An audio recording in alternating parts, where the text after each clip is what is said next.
드리고 싶은데 아까 말씀드렸듯이 39개의 대학교밖에 없고 2개를 제외한 모든 대학들이 이제 연방정부에서 관리하는 국립대학교고, 그리고 호주는 대학 수가 적기 때문에 그 유니버시티라는 그 용어를 정부에서 이제 법적으로 보호를 하고 있거든요. 그래서 대부분 호주 같은 경우는 대학교를 설립을 거의 할 수가 없어요. 예. 우리나라 같은 경우는 예전에 몇 년 전에 그 김영삼 정부 때였나요? 그때 이제 대학 그 설립을 자율화를 시키면서 대학 수가 굉장히 많이 늘었는데 호주는 절대 이런 일이 있을 수가 없어요. 예, 그래서 대학 수도 굉장히 제한적이고, 그렇기 때문에 이제 정부에서 그 대학교의 어떤 질적인 그 어떤 품질을 굉장히 신경을 많이 쓰고 있거든요. 지금 요즘 대학교 랭킹 얘기 많이 나와요. 그래서 이제 우리나라 같은 경우도 대학들이 이제 세계 랭킹 안에 들어오려고 굉장히 아주 선전을 하고 있는데, 가장 객관적인 지표로 인정되는 랭킹 중에 하나가 QS 월드 유니버시티 랭킹이거든요. 2012년에 근거해서 보면은 호주 전체 대학교 46%가 세계 대학, 여기 QS 월드 유니버시티 랭킹 200위 내에 선정이 되어 있고, 그리고 거의 70%가 세계 대학 500위 안에 선정이 되어 있거든요. 그래서 지금 39개 대학 중에 4개 학교가 50위 안에 선정이 돼 있어요. 그리고 거의 이제 27개, 39개 중에 27개 학교가 탑 500 안에 이제 선정이 되어 있거든요. 예, 그래서 우리나라 예를 들면 우리나라의 100위 안에 드는 학교가 3개가 있어요, 지금. 카이스트, 포스텍, 서울대. 예. 그래서 참 우리나라는 대학 수도 200개가 넘잖아요. 전문대는 뭐 100개가 넘고, 그런데 참 호주는 대학 수도 적고 인구도 적고, 그런데 참 굉장히 선전했다고 저희가 볼 수가 있고요. 호주 같은 경우는 가장 좋은 대학교가 어디예요? 라고 여쭤보면은 저희가 참 난감해요. 왜냐면은 호주는 우리같이 이렇게 편차가 심하지가 않거든요. 학교가 굉장히 평준화가 돼 있어요. 그렇지만 이제 특성화에 따라 대학군을 좀 나누기는 해요. 예를 들어서 아까 그 나눠주신 핸드아웃에도 보니까 거기 그 호주 8대 명문학교를 적어 놓으셨더라고요. 여기 교육원에서. 그 그룹 오브 8이 있는데 8개 이제 대학교예요. 그 학교들은 그야말로 연구 중심의 대학이에요. 그래서 대부분 연방정부 그 연구 리서치의 80%가 다 이 학교에 가거든요. 그래서 이 학교는 그야말로 대학원, 그리고 연구 중심의 그런 대학교고, 그렇지만 이제 테크놀로지자가 붙는 유니버시티들이 있어요. 그런 학교들은 좀 실용 학문에 좀 더 중점을 두는 학교들.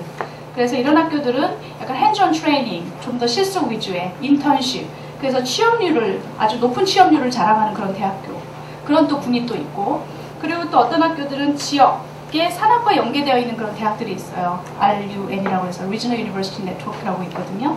그런 학교들은 또 지역 간의 어떤 그 비즈니스와 인더스트리와의 연계가 잘 돼 있어서 거기에 맞는 또 프로그램 위주로 학과들이 개설이 되어 있고요. 그런 식으로 이제 특성화에 따라서 이렇게 대학을 군을 좀 나눌 수가 있기 때문에 나중에 호주에 이제 대학교 공부를 하신다고 하시면은 그런 어떤 특색에 맞는 그런 학교를 이제 선정을 하실 필요가 있을 것 같아요.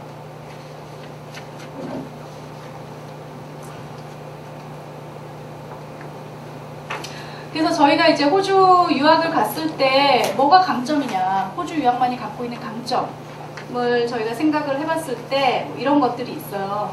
가장 자랑스럽게 저희가 사실 말씀드릴 수 있는 부분은 이 이소스 액트거든요. Education Services for Overseas Student라고 해서 이게 그 유학생을 위한 보호법이에요. 예.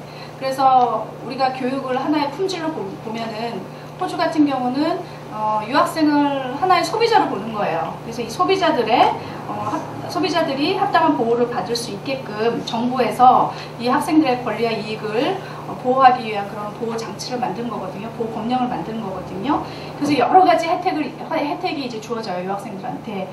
그 중에 한 예를 말씀을 드리면, 뭐 거의 그런 일이 없지만 대학교나 뭐 주립대학교나 초중고등학교에서는 있을 수 없는 일이지만 간혹 사설 어학연수학교라든지 뭐 사설 전문대들 있죠? 그런 학교들이 간혹 이제 부도가 나는 경우가 있어요. 몇 년 전에 한번 났었거든요. 그랬을 때 학생들이 선불한 학비가 있잖아요. 대부분 그런 경우가 다른 영어권 나라에서 일어난다면 학생들 피해를 다 보거든요. 얼마 전에 영국에서도 그런 일이 났을 때 뭐 200명의 한국 학생들이 피해를 봤거든요. 근데 호주는 절대 그런 일이 있을 수가 없어요. 이 이소스 액트 때문에. 그래서 학생들이 다른 학교로 전학을 트랜스퍼를 할 수 있도록 해준다든지 아니면 본인이 원하는 학과가 그 트랜스퍼된 학교에 없다 그러면은 전액 환불 해주는 그런 어떤 제도를 갖고 있거든요. 이게 다 이 이소스 액트라는 보호 법령 때문에 가능한 거예요. 그래서 이거 이외에 여러 가지 베네핏을 유학생들이 누릴 수가 있습니다. 이거는 세계에서 유일하게 있는 그런 보호 법령이에요. 영국, 미국 뭐 이런 데서 볼 수 없는 호주만이 갖고 있는 보호 법령이에요. 그리고 영어권 국가 중에서는 유일하게 유학생들의 합법적인 취업을 허용을 하고 있거든요. 그래서 학생들 같은 경우는 학생 비자로 갔을 경우에 주 20시간 일할 수 있어요. 예, 그 호주가 이제는 더 이상 저렴한 나라는 아니에요. 예, 물가도 비싸고 학비도 비싸거든요. 그 대신 이제 아르바이트를 통해서 뭐 본인의 용돈이라든지 생활비 정도는 좀 충당을 할 수가 있고요. 시급이 일단 높아요. 시간당 15불을 받거든요. 그러니까 15,000원 정도를 받으니까 그 정도 갖고는 사실 자기 용돈, 뭐 생활비 정도까지도 충당을 하실 수가 있죠. 그리고 이제 포스트 스타디 워크 퍼밋인데 이게 2011년에 처음 소개가 됐어요. 이따가 좀 자세히 말씀을 드릴 텐데 일단 졸업 후에 바로 한국에 귀국을 안 하고 호주에 남아서 이제 체류를 할 수가 있어요. 예, 그거 다시 이따가 좀 자세하게 설명을 드리고요. 그리고 세계적으로 인정되는 호주의 의료보험 체계. 예, 그래서 메디컬 인슈런스에 가입을 의무적으로 이제 학생들은 해야 되고 의료비가 대부분 다 무료고. 예, 그래서 유학생의 복지 차원 정부 정책으로 이제 60년 정도부터 시행이 되어 왔고요.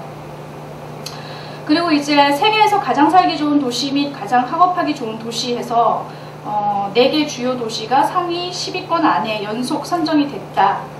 예, 근데 요즘 참 말도 많죠, 호주가. 그 아티클 많이 보셨겠지만 뭐 폭행 사건도 일어나고 뭐 살인 사건도 나오고 그랬어요. 그런데 이게 매년 이제 영국의 경제 분석 기관이 주재원들이나 유학생을 대상으로 안전성, 뭐 보건, 사회 환경, 뭐 교육, 뭐 인프라 이런 걸 기준으로 서베이를 한 거거든요. 그 선정한 그 어떤 그 뭐죠? 선정된 도시를 보면 멜번, 아들레이드, 펄스, 시드니 이 도시들이 선정이 돼 있는데 지역 간에 이게 편차가 없기 때문에 뭐 시드니를 가시든 뭐 아들레이드를 가시든 그런 동일한 어떤 사회 환경, 아주 우수한 그런 문화 환경을 누리실 수가 있고 많이들 이제 그 치안 관계를 여쭤보세요. 요즘 그런 불미스러운 사태가 일어나다 보니 호주가 안전한 줄 알았는데 이게 뭐 이렇게 폭행 사건도 일어나고 웬일이냐 이러는데 저희가 그 호주 유학 가시는 분들한테 늘 말씀드리는 게 밤늦게 돌아다니지 마세요라고 말씀을 드리거든요. 예, 그거는 우리나라 같은 경우는 상점도 오랫동안 뭐 레스토랑이든 술집이든 뭐 늦게까지 영업을 하고 주위에 항상 한국 사람들이 많잖아요. 그래서 그런 범죄들이 그런 사람 많은 데서는 일어나진 않지만 호주는 텅텅 비어 있어요. 주택가 같은 경우 보통 슈퍼마켓 같은 경우도 7시, 8시면 문을 닫고 뭐 기껏해야 그 도시에 무슨 술집 정도만 좀 늦게까지 영업을 할까? 대부분은 모든 영업이 다 일찍 그 문을 닫기 때문에 굉장히 조용하고 한적하거든요.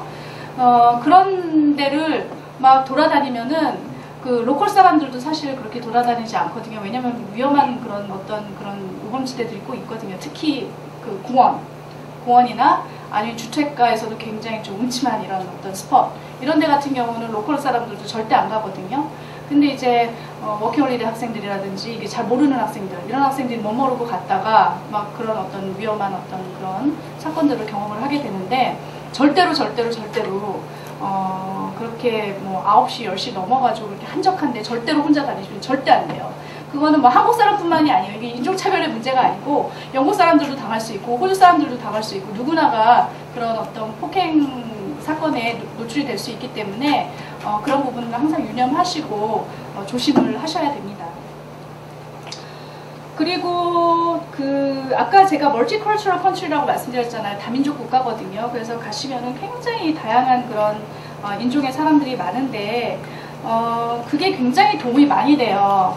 가셔가지고 이 어떤 백인들의 호주 문화만 경험할 수 있는 게 아니고 가가지고 중국 학생도 만나고 인디안 학생들도 만나고 뭐 동유럽 학생들도 만나면서 그들의 어떤 다른 문화를 또 경험을 할 수가 있게 되고 그러다 보면 나도 또 나와 다름을 받아들이는 그런 태도 이런 것도 또 쌓을 수가 있고 사고의 유연성도 생기고 이런 것들 요즘 또 취업 시장에서 요구하는 그런 항목이기도 하거든요.